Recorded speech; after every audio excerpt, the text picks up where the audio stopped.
Hi, everyone. I'm Clyde Bryant, and welcome to episode 20 of the Uptown Experts podcast. Today, I sit down with Dr. Jen from Uptown Integrative Wellness, where we talk about managing stress in real life, in parenting, in business, and in finance. Jen, welcome back. Thank you. Thank you for having me, and Happy New Year. Happy New Year. So when I say I'm stressed, I notice a tightness in my chest or a short fuse or my energy dips. Mm-hmm. Now, for me to kind of reset, I often, take a walk or I'll go for a swim or hit the hot tub. And, being around the right type of people for me is often something that, makes me feel right.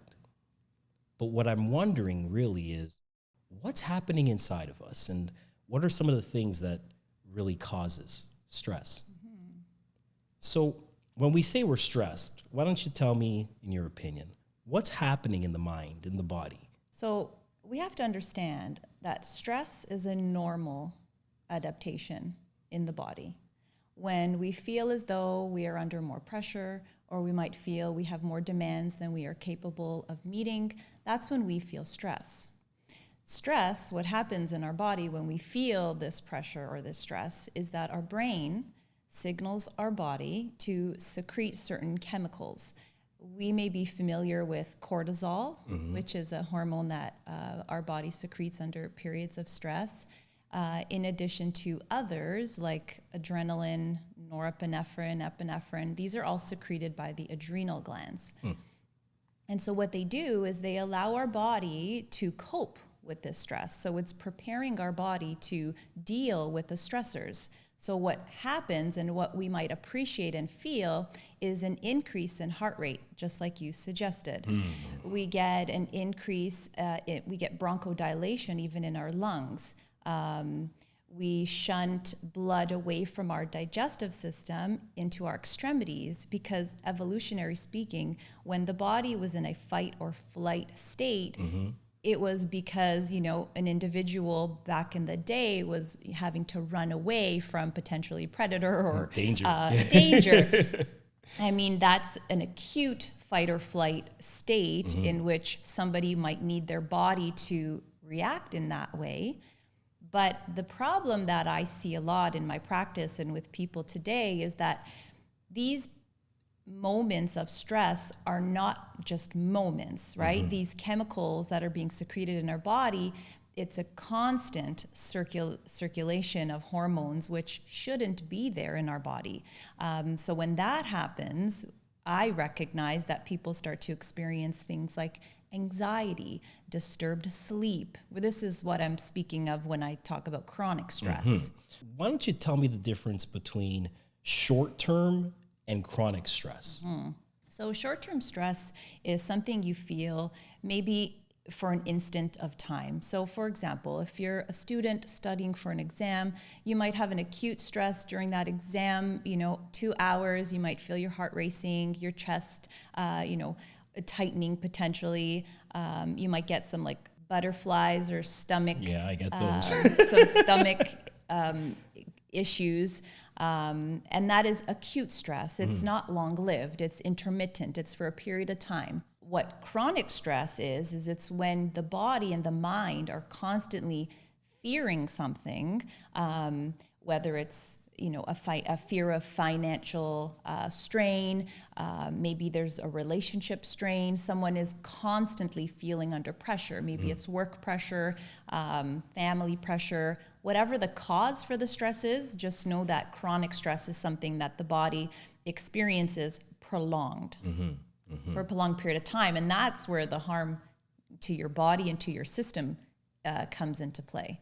Now that we know what stress is, what happens if we don't realize that we're stressed?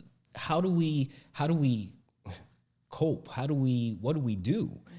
A lot of people operate under stress and they call it normal or they think it's normal. Right.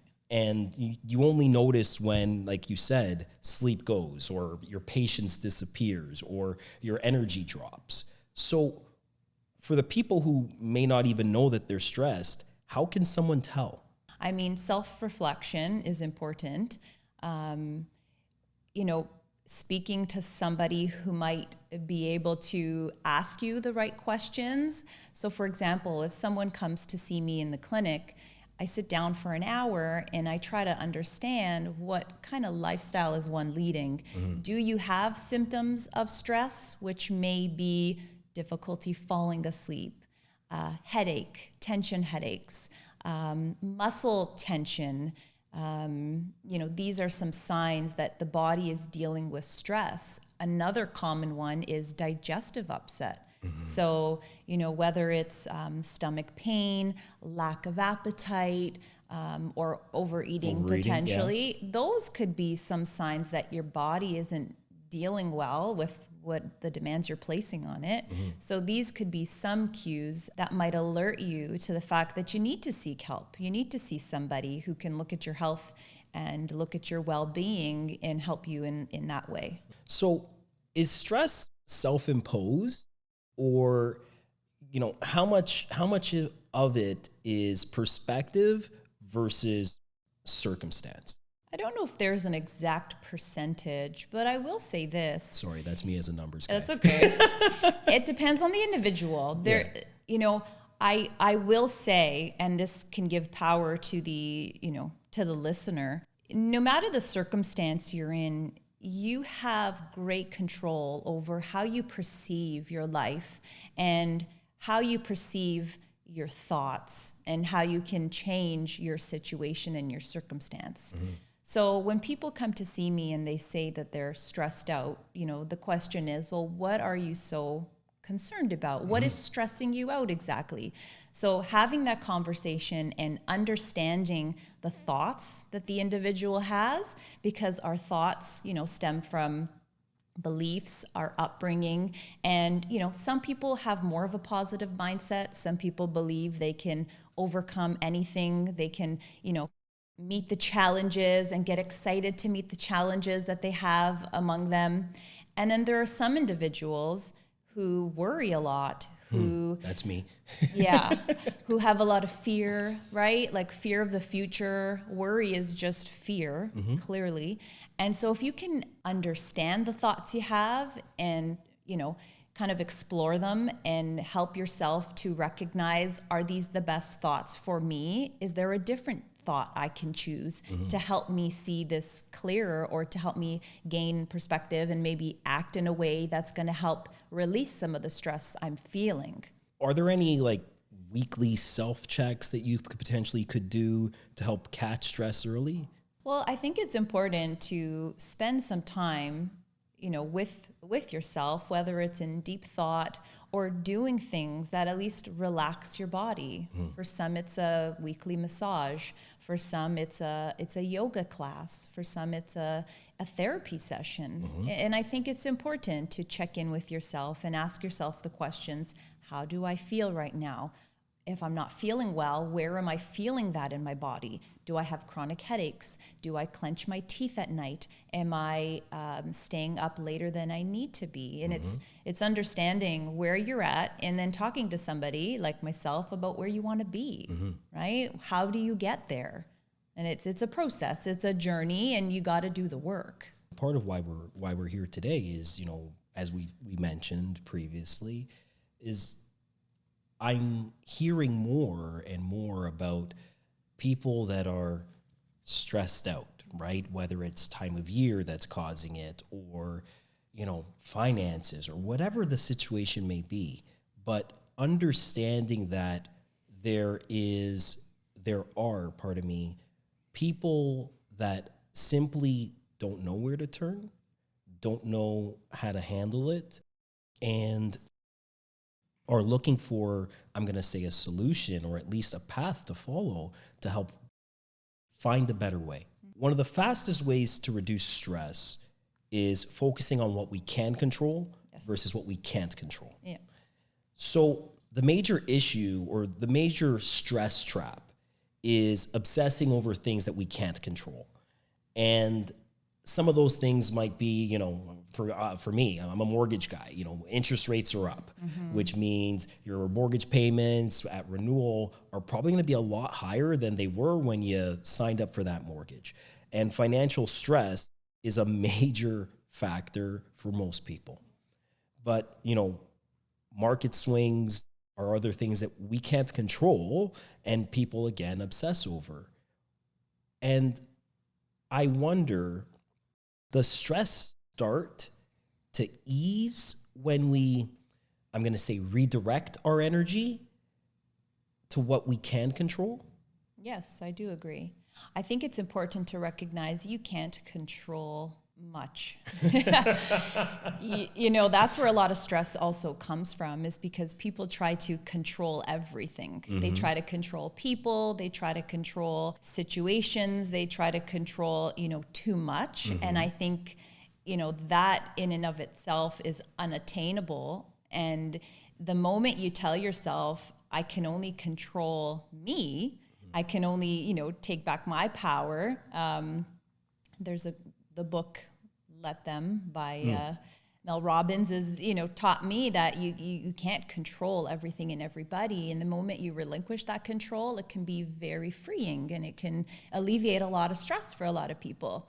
So, I don't know where we were in questioning, but I will say the sooner you realize you can't control everything, it might make one feel, helpless or more stressed because they had thought that they could control everything. But I think the more you recognize, you're in the driver's seat of your life, figure out what you need to do to make things right or to make things better. And when someone says or does something that you may not agree with, it's important to, not react in such a way and just be more of a listener. Joe Tromboli, who came on to the podcast, he wrote a book, and I believe it's called The Wake Up Call. Joe, I apologize if that's the wrong name. But in that book, he talks about respond, don't react. And, after he came onto the podcast, it's something that even for myself, I find I try to be more aware of. Things happen.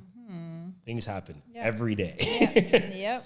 So, but, taking that opportunity to pause and think, take a step back, change your perspective has really helped me deal with my stress, right? Yep.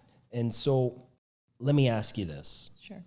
Are there practical ways to change your perspective when everything feels overwhelming? One thing you could start is keeping maybe a journal. If, let's say, you're feeling very overwhelmed, you could, find a quiet space, open up, whether it's your phone or notes, and just start writing some of the thoughts you're having. And then what you can do is, beside each thought, say, is that a real thought? Is that true for me? Or can there be a different thought that I can choose to think to maybe help me feel better about the situation? For example, let's say you're feeling financially not where you would like to be. So the thought may be, I don't have enough. I can't make enough. I don't have the skills to do what I want to do. I'm afraid of failure. I mean, the list can go on and on. And these may not be true. So what you can do is choose a different thought. I will reach out to a financial, advisor who can guide me on the matter. I'm willing to learn new skills to get me to where I need to be. So again, it's taking it from the woe is me, mentality to how can I reach out to the people that can help support my financial well-being? I'm an able, capable person who will learn new skills to allow me to maybe advance in my career. So that's where the power is, the mindset. I can't remember the name of the book, but the topic, the subject is, it's not what or how, but who. It's not what I should do or how I should do it, but often who can I reach out to help me? Yes. And guilty as well. I find many of us often put our head down and it's okay, what can I do? And what can I do? And how do I solve this? And the stress just compounds. And now it's like, forget about like pushing the ball up the hill. It's like the stress ball is going downhill and you cannot stop this, right? Yep. And for me, taking the moment to pause, to actually reflect and say, okay, Clyde, who can help? Who can help you alleviate some of this? Yep. Who can help you with solving X problem? Yep. Who can help you find whatever it is that you're looking for? Yep. Really help me bring down my levels of stress. I don't know if that's the cortisol or whatever funky terms. That's not me, right? Yes. But that changed things for me. Yes. Right? Agreed. So one of the things that I do, and this is just me sharing, is I look at what I can control, what I can influence, and then accept the rest. And so one of the things, by example, I would say, for control, I would look at what immediate actions I could take today. Yes. I often say to the team, what are the 3 things that you're going to make sure that you get done today? Regardless, let's control that, because the rest of what's going on is outside of our control. For influence, I look at things that I can sway over time, whether it's, habits. Do I want to get back to going to the gym 2 times a week? For the relationships, am I going to make dinner at least twice a week? And, for clients, getting back or re-engaging with clients to improve that influence in business and, different roads. And, accept what I can't change, to be real, right? And understand that there's boundaries that I need to learn how to set in order to operate or do the things that I want to do. And honestly, move forward from there. Yeah. And that took time. That took, 24 years of learning and being in business. Now, for those that might be, going through it, I'm just wondering, is there a different way to think about it or reframe stress as a challenge to say, like you mentioned earlier, I get to solve this by doing that? Yes, there is. And I think it's great that you've given yourself grace. And I don't think people do a lot of that. I think people normally are very hard on themselves. And in today's world with social media, there's a lot of comparison, right? And comparing what I'm doing to what you're doing and what I have to what you have. Do we want to talk about social media? No, we don't have to. Slippery slope. But again, like sometimes getting off of it, it might be the best thing for you if you're not in the best headspace. I agree. Right? Holistically. I mean, I'm not going to go on. Listen, there's the good and bad in anything. Yeah. But if you're feeling overwhelmed or stressed out because of whatever it might be, I think the last place you need to be is on social media. Agreed. Where reality versus make-believe is always not, it might not be as easy to tell. Yeah. And, if you're feeling financial stress and you're opening up your phone and you're seeing, your friends going on vacation, or your other person bought a car, or this person's doing this, and all of a sudden, you're thinking, well, what did I do wrong? Right? That's not going to make it better. Well, no, and the reality is you don't know someone's financial situation. You 100%. Don't know if they're going into debt, trying to, live the social media life. The social media dream. Yeah. And so I urge you, if you're a listener and this is something that you tend to do and you're finding you haven't started the year off well and you're in a little bit of a funk and you're feeling, a certain way about where you are in life, I would have you, stop scrolling and spend more time just exploring what it is you want to achieve out of your life. Where do you want to be in the next month, 6 months, year? And I do this with my clients. We sit down, we have the heart-to-hearts, and we talk about what makes you happy, what's going to bring you happiness, what's going to bring you better health, what are you, stressed out about? Can we find a solution? What's going on, in your life? What's going on in your head, in your heart? And it's about balancing that whole mental, emotional, and physical, which is something that I do a lot with my patients, because you can't ignore one. We are intricate, and everything is impacting everything. So to speak to someone and not explore your mental state, your physical and emotional state, is to just do yourself a disservice. Before we talk money and relationships, let's zoom out and take a deeper question. What's truly important to you? What's truly important for you? And what's important for your family? And with that in mind, sometimes we focus on doing too much for business, the long hours, for family. I know we've talked about this, the husband or the partner, I won't make gender references, but one's at work doing the long hours, the other one might be at home trying to keep things together, and finding a balance that works for you as partners is often difficult. And when life feels heavy, I now learned that it's a signal to pause and ask what's really important, because no one wants to go on day to day feeling not like themselves. Right.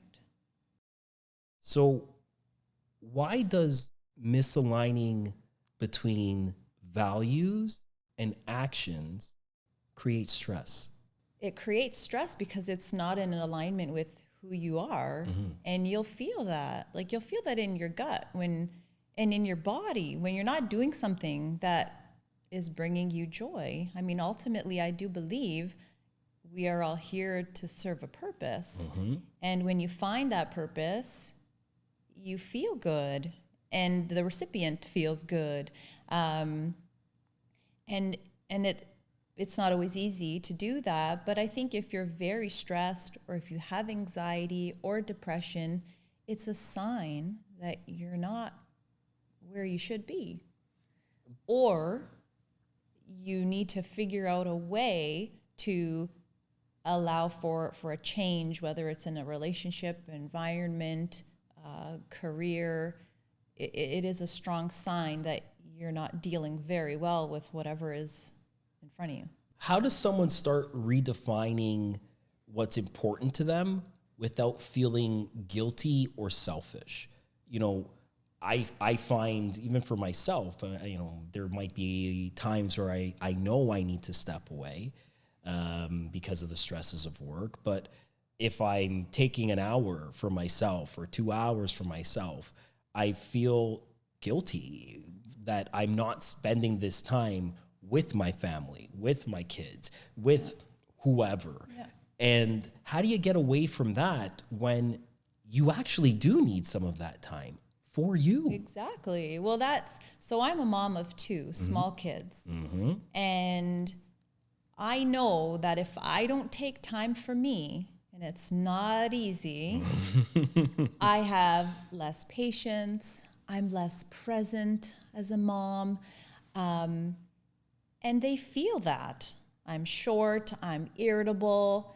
So when you look at how taking time for you translates into your house, I'm going to use my household as an example, I just find that it's a ripple effect, right? The more grounded I am, the happier I am. I find it translates into a happier household, calmer kids. So when I take time for me, I don't see it as selfish. I actually find not taking time for me potentially more harmful. So I will 100% agree. We're I'm not a different machines. person. We're not machines. And I think, a 7-day work week is not normal and it's destructive. From Jen's lips to God's ears. Yes. Let's go down to 3-day work weeks. No, I'm joking. So you know me, and I'm big on buffering myself from, I'm going to say, certain groups, certain types of people. I always use the words vibes. So an essential buffer against stress is, for me, people, or, you know, my friend circle, or my partner, or just my team. And, you know, having the right culture, the right vibe is so important. Otherwise, I feel off. And I'm just wondering, for anyone that might be listening, is there anything that we could do to help, I'm going to say, bring that awareness? Well, first of all, taking control of your own energy, right? You can automatically feel when somebody is calm and somebody has more peace in their body and mind, right? You can also feel the opposite when someone has more anxiety and stress. And it's not to judge that other person, but it's to recognize it and offer them help, or offer them someone who can help them, because clearly people struggle with this. It's not something that is often talked about, or people don't spend enough time tending to their, you know, their stresses and their minds, and taking care of their bodies in the simplest form, with good sleep, healthy diet, hydration, you know, the basics. A lot of people are fasting, which can have other implications on the body, not getting enough sleep, you know. So if you start with the basics, you should feel that you are taking control of your own energy and being less dependent on others' energy to kind of balance you. What does, I'm going to say, research, or in your opinion, you know, what does research say about social connections as a buffer for stress? The right social connections can be transformative. The right friend who you can talk to and just be real with about anything and have non-judgment, that's so important. We know that those who live a life of solitude and isolation, they die a lot earlier. So I believe that if you surround yourself with the right people and you feel connected, a sense of belonging, whether it's in a church, whether it's like a group, a mastermind group, but when you do feel connected with people, it's amazing how the body receives that. Having the ability to just put my cards down, so to speak, and not have to worry when I'm around the right people, the right person, is a feeling that you can't replicate. Oh, no. Right? But it's one that I wish you can find that every day. But knowing that it's there, knowing that you can get through it and then get to it, is often, for me anyhow, now, how I often get through days. So I'm going to say this, you know, high-performing professionals, we hesitate to ask for help. Now, if that's the case, how do we overcome if we're so head down and afraid to lift our head up and even ask the simple question? And I'm sure you can agree with this. And as a clinic owner myself, if I'm not taking care of me, my business doesn't run very well. When you are able to walk your walk, take care of yourself, you know, that's where true success comes. If you feel like you are second to your business, well, you're going to run into issues, probably some health issues that will stop you in your tracks. So if you're feeling like you're headed down that road, maybe this is your sign to reach out and get your life on a better path so that you can continue to work and enjoy the fruits of your labor. How can someone start building a trust circle if they feel isolated? I'm someone who specializes in mental, emotional, physical well-being. you are someone who specializes in, financial. So we are two people that if you're listening, you can always reach out for where to go, who to turn to. If you have a trusted family member, you can always reach out to them. A trusted friend, you guys can set aside 15-minute calls every week. And instead of venting, which happens a lot with friends, and that's fine, but don't make the phone call all about the vent. Make the phone call also about what are some positive things you did this week? Or let's set a goal for you to drink more water next week. Maybe that'll alleviate your headaches. And I want to say the one thing that I know makes a huge difference is when someone's just willing to listen and not offer opinion, right? This is I just need to get it off, get it out, right? I just want to blah. Yes. I don't need an opinion today. I don't need you to tell me what you think. Yes. I just want to get it off my chest. Is that okay? So state that. That's good, but state that because I think human nature, we want to fix people, right? We want to give you an answer because that's what we think you're searching for. So the fact that you just want to let it off your chest, I think to disclose that, say, hey, I'm calling you. I don't need an answer. This is what's going on. I just need you to listen. Yeah. I think that's an awesome way to be more, communicative with the people that you love. Yeah. No, I listen, I 100% agree. And for me, and being transparent, starting to, state that has really helped for me as well, for the people that I often call and dump on. I'm sure they enjoy the call. Yeah. So, you ready? We're going to tackle relationship mindset. Okay. So for me, I believe in 100-100, not 50-50. And, I don't believe that it's 50-50 because two incomplete people don't make a whole, right? You need to be 100% and your partner needs to be 100% in order for you guys to have the right synergies or the right energy. And you can't expect someone to fix you or make you complete because it's your responsibility to show up and be whole. True. And that took me a while to get to. But now that I'm here, I'm wondering, how does a 100-100 mindset change the dynamics in a relationship? Well, I agree with what you're saying. I'm right. She said it. I'm right. I think 100-100 is a lofty goal. I think, if you say, again, it all comes down to communication between two people. And it's sitting down with your partner or friend or whomever, whatever relationship is not really going well. It could be a business partner. Could be anything. And it's saying, these are the things that I'm struggling with. These are the things that are bothering me about this. This is what I'd like for us to work on. What do you need from me?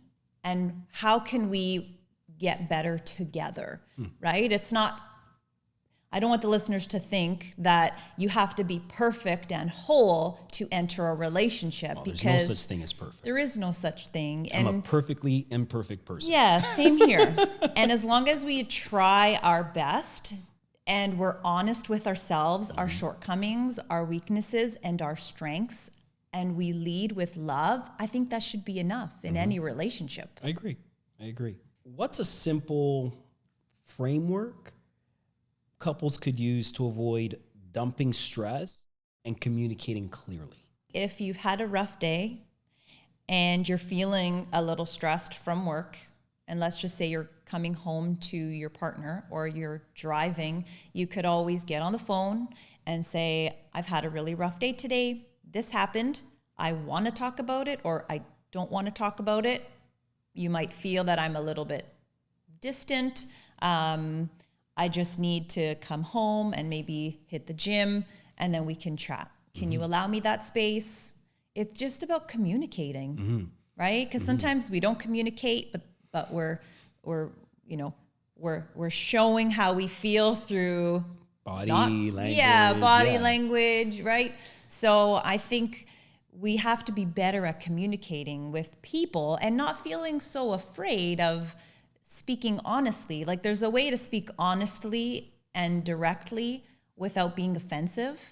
And then there's a way of speaking rudely and being, judgmental and attacking. And let me tell you, if you're going to speak the latter, it's not going to be well received. That person is not going to, take that advice lightly, and it may create further divide. Yeah, I agree with you there. I mean, one of the things, I'm laughing because those that know me know that I often, as I call it, shoot from the hip. So one of the things that I'm trying to do now is make that call, right? Make that call and say, heads up, not the best Clyde today. Yep. I always come in, right? Yep. So if I'm coming to work, I'm not the best today. Yep. Hey, Astria, tell the team you're Yep. getting me today. But, the shotguns are loaded, right? Yep. Or if I'm heading home and it's been a rough day, I'm sending the call, I'm sending the text. Hey, Yep. rough day, need the time, Yep. like going into the cabana, putting my Yep. head down, podcast is going on, I need my hour. Yeah. But it's changed the way that things are while I'm dealing with that stress. And, when I'm getting home or when I get to the office, okay, maybe it allows people to know, okay, beware a little bit, right? But really, give me the space, give me the time, allow me to get through it. And then we'll be fine, right? To add to that, you could also try to get yourself out of that funk, right? Like, let's say you're coming home from work and I know you value your time with your family and the time you have with your boys, your wife, it's precious. You spend a lot of time focusing on Uptown and all the different ventures. You're ambitious that way. So you can also try to protect like your time with your family. So if, let's say you had a call that might have set you off, or you got a call that, at 5 o'clock when you're getting ready to leave, try your best, because it's in your power, to maybe write down, okay, this is what's occurred. Here are 3 things I can do that could help me tomorrow deal with it, because from now until tomorrow, maybe there's nothing you really can do. Worrying about it isn't going to help you. Bringing that worry home into your family isn't doing anything good. So you can try to not show up that way. This is true. And, funny enough, I'll leave names out of it, but, I had a coaching call yesterday, and part of that was, difficult year. Let's be real. 2025 is a difficult year for a lot of people. Numbers were down for a lot of people, regardless of the amounts. And now people are trying to get back to it, and business still happens.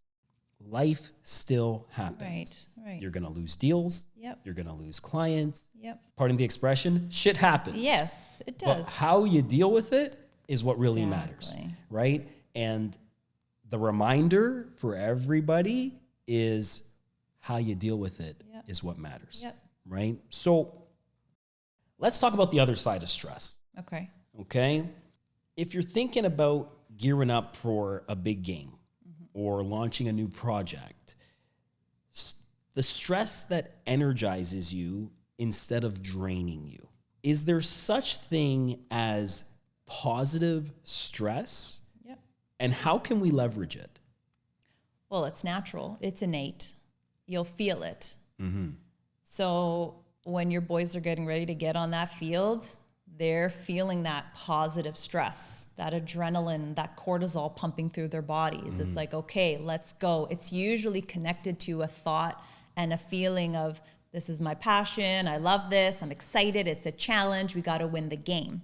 That's eustress. It's called positive stress. That's the stuff that's here. As you're saying that, I'm thinking about, starting a soccer game, and and the breath changed all of a sudden. That's positive stress. It's short-lived, right? But it energizes you, as opposed to the opposite, which is the chronic stress, the fear, the worry, the anxiety.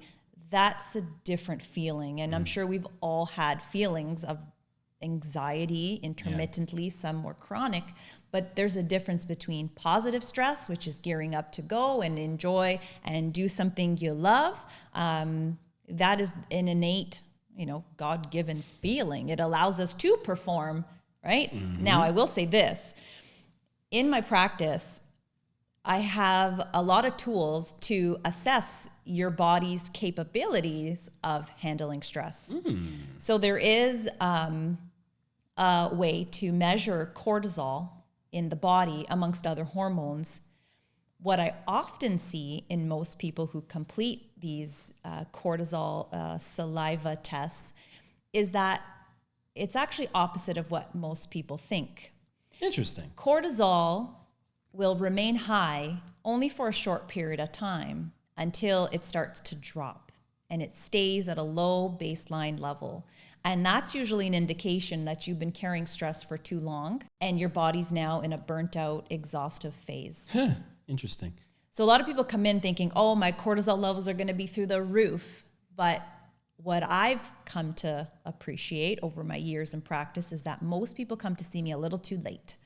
Isn't that always the case, though? Yes, their adrenal glands, which secrete cortisol and all those other hormones, they become exhausted, essentially. So you might notice you're feeling trouble getting up, trouble finding the motivation to do what you want, no matter how mentally strong you think you're being. You have lack of energy, you have low mood. So you could have a physical condition that is created due to the fact that you've been pushing your body, which is not a machine, and eventually your body will slow down and it'll send you signals until you start to listen and heal and restore. So it'll send you signals until you listen.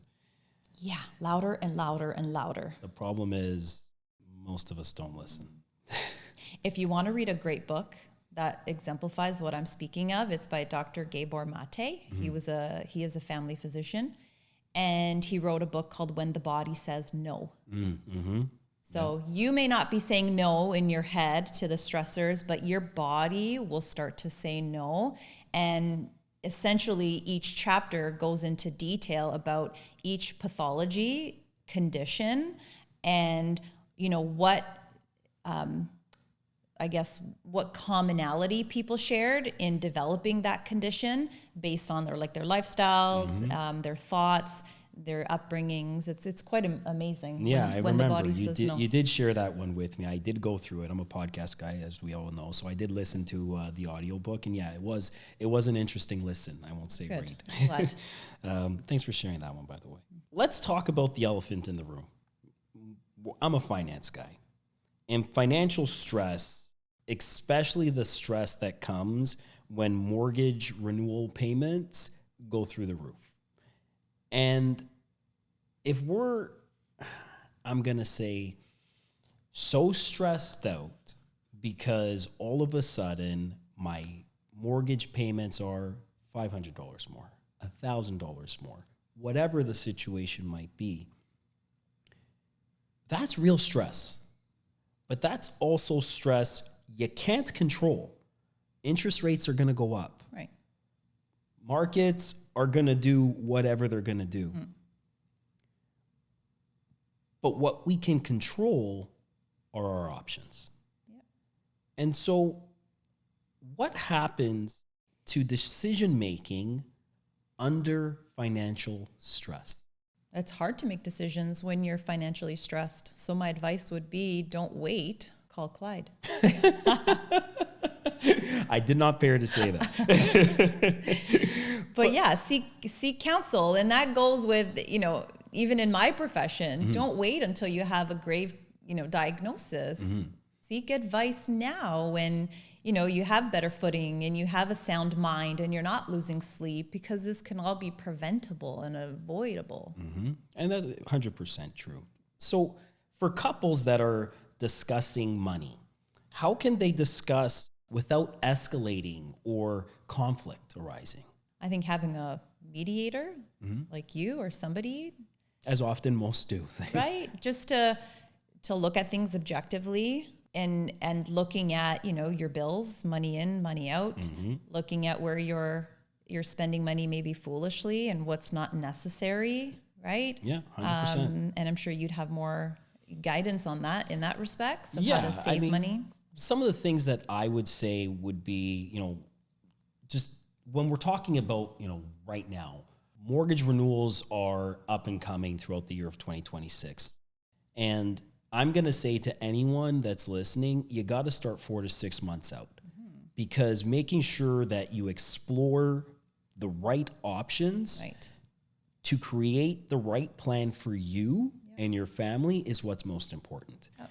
Because alleviating stress will happen when you feel like you're in control. And being in control is understanding the ins and outs, the cash flow on a monthly basis. Yep. But in mortgages, that's about choosing the right product, the right term for you. Yep. And I often hear when I sit down with people, I want to take a 5-year fixed closed because my dad, my mom, my grandmother, that's what they told me to take. But why? During that 5 years, so many things are going to happen. And if you are going to go back to school, you have kids are going to go to school, you want to have a family, you want to buy a car, there's anything that can happen. So having a term that does not match your plan will actually hurt you, because now you have to pay a penalty to get out. So just looking at, I'm taking the 5-year is not necessarily the right option. But over and above that, it's about looking at having flexibility. Are you taking a fixed? Yep. Or should you be taking a variable? Do you take a combo product that would allow you to have the best of both worlds? And understanding, is that mortgage portable if you want to sell, move, downsize, which many of us did not even think about when we went and, we made these purchases during COVID. We thought, okay, we're here. Things are great. It's 2% money. Well, 2% money doesn't stay 2% for forever.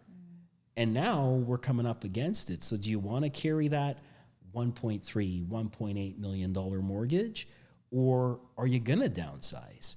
Are you willing to downsize? Are you brave enough to actually make that decision? Or do you live in that stressful state? And, the more I have these conversations, the more I realize people need to complete what I'm going to call a cash flow audit. It's about understanding what comes in and what goes out every single month. And those of the clients investors that I've sat down with, they know. I take them through a very long-winded spreadsheet to analyze all of it. I want to know about what subscriptions you have, Netflix, Amazon, Prime, whatever these things are, because all of these things add up. But we take it for granted because, you put it on your credit card and you don't think about it anymore. But that credit card bill still due at the end of the month. So if you want to talk about alleviating financial stress or reducing financial stress, why don't we talk about eliminating some of those subscriptions, saving that $100, $200 a month? Yep. Why don't we talk about looking at or taking the time to look at your phone bill, to look at your internet bill and say, are these service charges in line with what other companies are doing? And I'm not going to drop names, but we all know companies are companies, or we should remember, companies are companies. They're there to make profit. Yep. So if you're not watching, that bill's going up. Let's be real. Yep. So taking a look at these expenses can only help you, but stopping to do it is what we need to do first. Yes. The other thing I want to talk about here is, what I'm going to call the debt triage, which is really consolidating or refinancing high interest debt into lower interest options. We're talking about, you have 19 or 29% interest rates on credit cards that are going to cause you a lot of stress. The payments that need to be made are going to be high, but taking that debt and wrapping it into your mortgage, if you're a homeowner, is definitely a way to help alleviate some of that stress. But to make sure that you're not just, okay, I'm going to put it in my mortgage and now I'm going to go back and start spending that money. That's not what we're talking about. Right. We're talking about you're used to making that $500 payment on that credit card. Well, if you put it on that mortgage, it's probably going to be, I don't know, $20. Why don't we prepay that mortgage now? Why don't we increase that mortgage payment in order to start paying that down and help getting you debt-free, getting you to a debt-free place faster, right? So many options that we can definitely go through in order to help you. And man, if you don't even need to call me, I just hope that you call somebody. Because financial stress for me, for the people that I talk to every day, that's the one that really hits home. Yeah. So income resilience is something that business owners need to look at. You need to look at tightening up your receivables. I know no one's going to want to hear this, but if you can, make a modest price adjustment and look at what new or recurring income streams that you can create, because you have that flexibility. But if you're a professional, what I'm going to say is, what's your side hustle? You know, what are you doing that can potentially help you bring in more if that's what you need to do? But with that being said, it doesn't have to be, I'm going to go get a second job. What are you good at? And how can you monetize that? You know, in this world today, there's so many ways. Take 30 minutes once a week and just take a look at your finances, take a look at your cash flows, take a look at every single dollar that you've spent. And if you can track it, you can analyze it, you can improve it. Otherwise, what are we doing? That's my rant. So let's move it on. There are a few ways that I wanted to mention, but at the end of the day, what I'm going to say is this. You can contact me on socials, and you can find me at clydebryant.ca, and I'll be happy to schedule a call with you, okay? So what does it look like when someone sits down with a professional like yourself, Jen? Well, it's a good hour and 15-minute first appointment, and you can expect that there'll be a lot of questions and a lot of listening in terms of what exactly you need from a healthcare professional like me. We have a lot that we offer, but I will be addressing, you know, the mental state like we talked about, the physical, the emotional, and if there's any extra tests that need to be run to try to ascertain, you know, what state your body is in currently, whether it's lab values, you know, looking at cholesterol, diabetes, stress, cortisol, hormones, which is a popular one as well. It's really exploring your current state of health in ways that are far deeper than a medical doctor might look for. And then from those values and, you know, that understanding of where you're at, a treatment plan is commenced. And I do coaching, as you know, we do health coaching, wellness coaching. We also do IV therapy at the clinic and cancer care. So if you're curious, you can find me at drjen_naturopath on Instagram. And you can click the link to my website, and there's more information there, and you can reach out directly to me. How do you isolate root causes? Work versus relationship versus finance? That's all in conversation, right? Through proper questioning, because I've been trained to question, ask the right questions. You'll be able to tell me where that stress is coming from. And if it's all three, then we'll be able to guide you. How do you blend, I'm going to say, quick wins with long-term habit changes?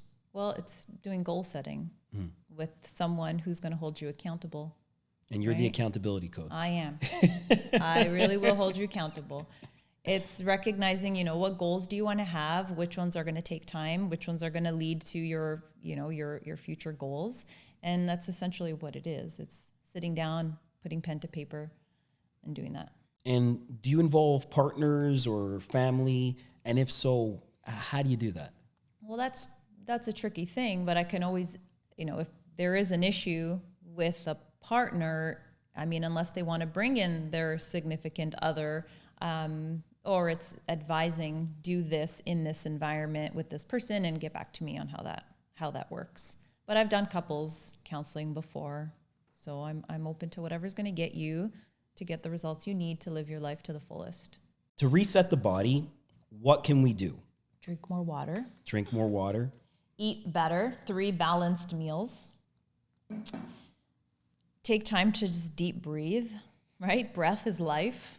You know, it grounds us in the present moment. So you can just do like a few minutes of deep breathing. You'll notice an immediate sense of calm. Which is weird because I need to breathe more. And it's you would think, you know, but no, I don't breathe a lot. So well, you're breathing, you're alive. But I don't think we take a deep enough breath, which allows us to be calm. And So there's a difference. There is a difference. Yeah, So and I shallow had no clue. which deprives us of oxygen. And then, you know, there's deep breath, which I don't know, like there's breath work classes you can take that really like can transcend. You can transcend your whole mental state through breath. It's pretty amazing. I'll be honest when I say I did not believe in these things originally. I was the guy that would see these, I'm not going to call anybody out, but see these, you know, these videos or you hear these podcasts and you read the books and I would say, okay, but is this real? Like, you got to try it. Don't knock it until you try it. Don't knock it till you rock it, right? Don't knock it till you try it. Yeah. Be open. Be open to it. Yeah, I hear you. Definitely. If something, I always say this, if something's not working for you, and what's the harm in trying something new? It could work out for you. It couldn't, but it's not going to harm you. And I think, you know, being open to trying new things is, well, look, not everything's going to work for you. So if it doesn't work for you, okay, great, I tried it. What can I learn from it? And let's move on and try something new, right? So for the mind reset, what could we do? Gratitude list. Ooh, I like that one. I love my gratitude lists. You got to go into depth for that one. What does that mean? Oh, it's simple. You just get into a frame of mind and you start thinking of all the things you're grateful for, right? I'm grateful to wake up today in a warm bed. I'm grateful to have a fridge full of food. I'm grateful to have, you know, children. I'm grateful to have a job. I'm grateful to have family that loves me. I'm grateful to be able to walk, to be able to breathe freely, to be able to be pain-free. I mean, the list can go on. Make it personal. Make it something that, you know, you truly connect with. Because when you're in that state of gratitude, you can't be in any other state. So if you can fill your mind with those beautiful, loving, positive thoughts, it'll translate into, you know, endorphins and feel-good hormones that'll just circulate into your whole system. So we're talking about right back to changing your perspective, you know. Mindset, yeah. It's funny. I heard once, you know, if you take a pen and you draw a circle and you color that circle in on the page and the rest of the page is white, focusing on your stress is like focusing on that circle when the rest of the page is white. And that's the hope. Yes. That's the positive emotion, the positive talk, the opportunity. Yeah. But we're focused on that black dot. Yeah. The answer is never in the No, black dot. it's not. Despair. It's not. You have to be able to pluck yourself out of that thought, which is hard. Yes. Which is so hard. And it takes time. And it takes time. And that's okay. It is okay. As long as you're working on it. Yeah. And you know that you can get out of that. Yeah. And that is the message. It's okay. It takes time. But you got to put in the work. And, you know, I'm bringing it back. I'm a big fan of Atomic Habits because it's about doing the things that you have to do, even the 1% per day. Yep. And that, for me, I go back to it, man, more often than I'll admit. Yeah. And it makes a difference because there's days where, man, I don't want to get out of bed. I don't want to get out of bed today. I want to stay in bed today. How many people have said that? Yeah. Right? Yeah. It's gloomy, it's gray, it's snowing, right? I don't want to do it. That's when you got to say, okay, I'm in a negative mindset. I'm doing all the worrying, the feels. now let me think about what I can do to make this day great. And even if it's just the thought, today's going to be a great day, that could be the only thought you think. And, you know, nothing can get in my way today. Today, I'm going to live with intention and purpose, and I'm going to greet everyone with a smile. And even if that's all you do, I'm sure you're going to have an amazing day. That's a win. That's a win. That's a win. Like, a win. Sounds crazy. I've tried it. It works. Okay, that's all I'm going to say. For a relationship reset, what can we do? I think understanding where the issue lies and then just having an honest conversation. That's a good start. And for a money reset, I'm going to say book your mortgage reviews early. Cut 3 expenses today, not tomorrow, not at the end of the week. And make one consolidation decision that's going to help set you down that right path. And again, I'm going to say we should do that today because, like myself, I know people procrastinate. But if we're talking about true stress that comes from finances, the only way is to make that change. Perspective reset. What can we do? Well, I think if you are in the woe is me, I'm not good enough, like if you have those thoughts, it's not really the perspective that would bring you happiness and health. So you may want to choose a few different mantras or sayings that may change your perspective on the situation that you're in. That's something more personal. But even if you just change your perspective of today's going to be a great day. Today I'm open to learning and being better than I was yesterday. We need to pick one thing to invest in this week for yourself. Because, like I said earlier, you can't give your best to your family, to your friends, to your business if you're not close to 100%. You see what I did there? Okay. Sure. Now, pick one thing this week to invest in for yourself, because you can't give 100% to your family, your friends, your team, or your clients if you're not close to 100% yourself. Yeah. So before we step away, Jen, is there anything that you want to share with us? I just hope that anybody listening realizes that chronic stress is not the way of life. It's not the way to live your life. And from a health perspective, it will catch up to you. So if you are listening and you're feeling stressed, I hope you can take some things from this talk and implement them. Don't wait. Implement them today or make those calls today. Reach out. Yeah. Reach out to Jen or someone in your neighborhood if you're not in our immediate community. Yeah. But take the actions and reach out, because you're worth it. Yeah, oh my God. You're worth it. You are worth it. Like Dr. Jen said, stress, it's a signal and it's not a verdict. But with the right people, the right plan, the right habits, Yeah. you can turn it from a weight into a win. Yeah. Right? You can change your perspective. Yeah. And change your life. Yeah.